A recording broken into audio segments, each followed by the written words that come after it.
অসম্মান করেছে, তুমিও করতে পারো। কেউ আঘাত করেছে, খুব কষ্ট পেয়েছ, তুমিও করতে পারো। কেউ বিশ্বাসঘাতকতা করেছে, প্রতারণা করেছে, তুমিও করতে পারো। কেউ তোমার নামে মিথ্যা বদনাম রটিয়েছে, তুমিও করতে পারো। কিন্তু তুমি কিছুই করবে না। ধৈর্য ধরো, কারণ আল্লাহ ধৈর্য ধারণকারীদের বেহিসাবি পুরস্কার দেন। কিছু কথা গোপন রাখা খুব প্রয়োজন।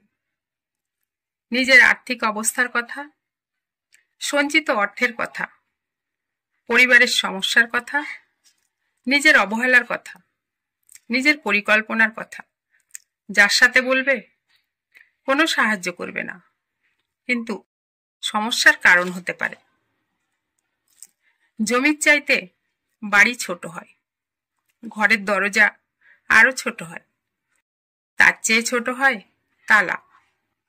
তালার চাইতে চাবি আরো ছোট হওয়া সত্ত্বেও পুরো বাড়ি সুরক্ষিত করে। নিজেকে কখনো ছোট মনে করো না, নিজের কাজকে উন্নত করো।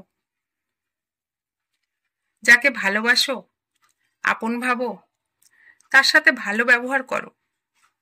সম্পর্ক মজবুত রাখো, কিন্তু তার কাছে কিছু দাবি করো না।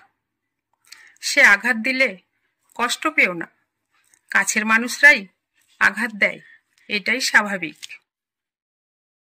সব ব্যাপারে যে নাক গলায়, জেনে রেখো এটা তার স্বভাব নয়, প্রকৃত ভালোবাসা।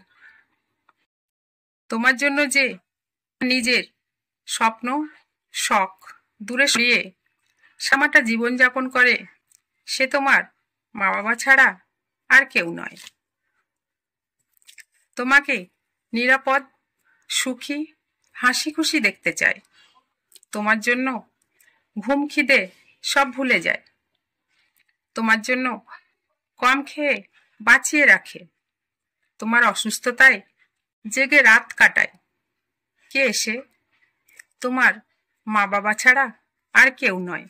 মা বাবাকে চুপ করানো খুব সহজ, কিন্তু যখন তারা চিরকালের জন্য চুপ হয়ে যাবে, শত চেষ্টা করেও আর কথা বলাতে পারবে না। সময় থাকতে তাদের সঙ্গে ভালো ব্যবহার করো। তোমার সাথে দ্বন্দ্ব হলে যে চুপ হয়ে যায়, সে আসলে শান্তি বজায় রাখতে চায়। যদি ভেবে নাও সে হেরে গেছে, সেটা তোমার বোকামি।